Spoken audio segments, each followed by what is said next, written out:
माने बाथौआनो बर' जिहेतु बाथौ धोरोमखौ बर'आल' माने सिबिबोयो आरो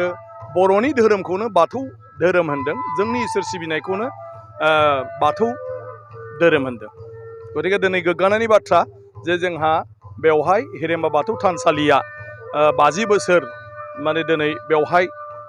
बाथौ सिबिबोनाया सम्पूर्ण जानायनि उनाव दिनै सनाथि मायथाइ फोरबो फालिदों खुंदों बे जों बयनिबो थाखाय गोग्गानायनि बाथ्रा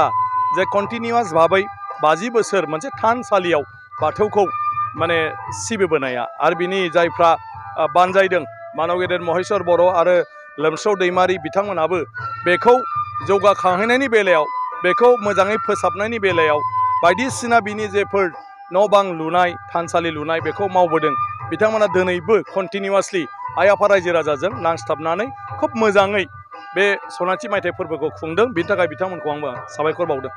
माखासे माने लेखा गोरोंफोरा खिन्थु टाउन सहराव थांनानै खिन्थु गावनि धोरोमखौ बावगारलाङो मानि थाखाय बावाखै बिसोरबो गियो न' सिङाव खुलुमो बिसोरबो दा लासै लासै दा बहुद सोलायबाय बयबो नाथाय फ्लेटआवथ' सिजौ दंफां बाथौ दुमनायनि जायगा गैया गतिके राहा गैया नाथाय आं सानो बिथांमोनाबो दा गासिबो न' सिङाव सिजौ दंफांनि